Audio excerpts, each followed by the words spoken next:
probably heard of frozen shoulder, right? And you probably think of it as just a really painful, really frustrating joint problem. But what if it's not a joint problem at all? What if it's actually a distress signal coming from your entire body? Okay, let's dive into this and reframe this whole condition, not as a simple ailment, but as a complex mystery that we're about to solve together. And right here, this is our central clue. You see, while frozen shoulder can affect anyone, there is this massive spike in cases for women, specifically around the time of perimenopause and menopause. Now, this is not a coincidence. This is the key that unlocks the entire puzzle, and it points us away from just the shoulder and toward a much, much bigger picture.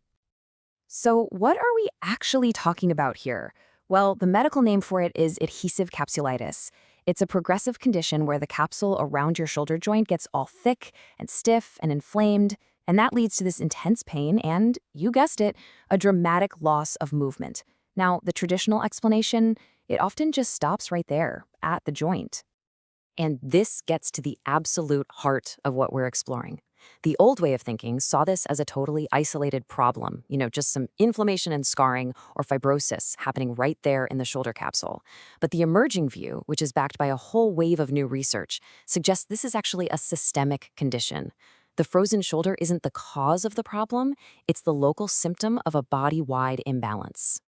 Okay, so if it's systemic, where in the world do we start our investigation? Well, let's move on to our prime suspect, the female hormonal axis. This is where that clue about women between 40 and 60 becomes absolutely critical. To really get this, we have to ask a bigger question. You see, estrogen is so much more than a reproductive hormone. It's a powerful master regulator of your immune system, of inflammation, and your body's ability to repair tissue. So, what happens when that master regulator starts to fluctuate or even go offline? Think of estrogen as this protective shield for your body. It acts as a powerful anti-inflammatory, calming down overactive immune responses. It's also anti-fibrotic, which just means it puts the brakes on excessive scar tissue, the very thing that makes the shoulder freeze. And on top of all that, it's an antioxidant and a key pain regulator. So when this shield gets weaker, the whole body becomes vulnerable.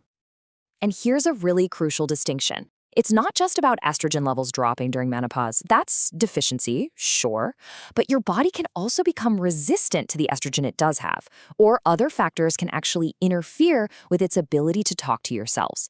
This is a much more nuanced picture, and it turns out it involves a few accomplices. Right, so estrogen isn't acting alone in this mystery. It's decline or dysfunction. That creates a vulnerability. But other systemic issues can come along and pour fuel on the fire. Let's meet the main accomplices that help turn a vulnerable system into a full-blown frozen shoulder. First up, the thyroid. The link between hypothyroidism, both the full-blown kind and the subclinical kind, and an increased risk of frozen shoulder is incredibly strong. Some research even suggests there's a direct causal link there. Next, we've got metabolic stress. This is stuff like high blood sugar, insulin resistance, high cholesterol, and these are not just numbers on a lab report, right? They create this pro-inflammatory environment throughout your entire body. And finally, vascular health. The health of your blood vessels and your circulation is absolutely critical for tissue repair. When this system is compromised, it seriously impairs the shoulder's ability to heal and contributes to that whole inflammatory, fibrotic state. Okay, let's look at how these accomplices actually work together. A struggling thyroid, it can directly mess with your collagen and promote that scarring, that fibrosis. High blood sugar, or hyperglycemia, creates these sticky little particles, they have a great acronym, AGEs, that literally make your tissues stiff and fuel inflammation. And that bad cholesterol, or high LDL, it drives inflammation in your blood vessels and can sometimes even use up the raw materials your body needs to make estrogen in the first place. It's like they all converge on the shoulder, creating the perfect storm for fibrosis and pain. So we have our prime suspect and we have the accomplices. But what sets the stage for the crime to even happen? Well, that brings us to the scene itself, our daily habits and our environment.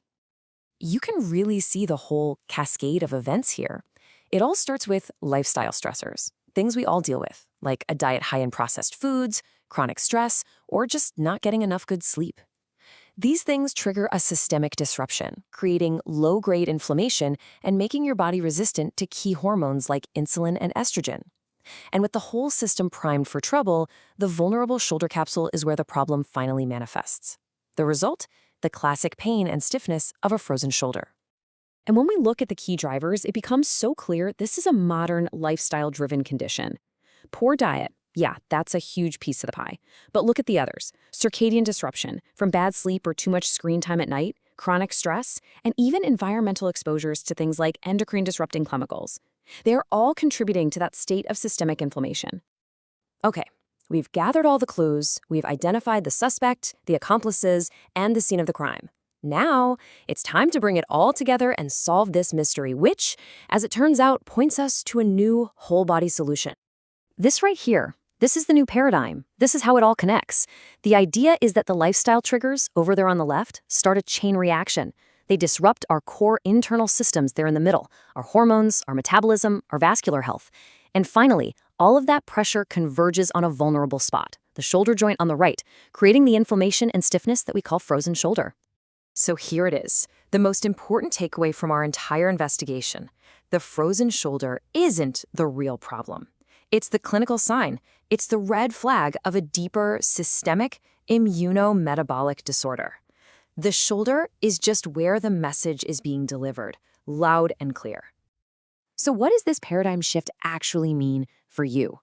Well, it means that if you're dealing with this, a truly effective approach has to look beyond just the shoulder. It means considering hormonal and metabolic testing. It means taking a really honest look at lifestyle factors like your diet, your sleep, and your stress. It suggests that the best kind of care is interdisciplinary, maybe involving not just an orthopedist, but an endocrinologist or nutritionist. But most of all, it means you can become an educated and empowered patient. You know, this new understanding of frozen shoulder leaves us with a really provocative final question. It challenges us to think differently, not just about this one condition, but about chronic pain in general. Could it be that the future of treating joint pain lies not in the joint itself, but in rebalancing our entire system? It really makes you think.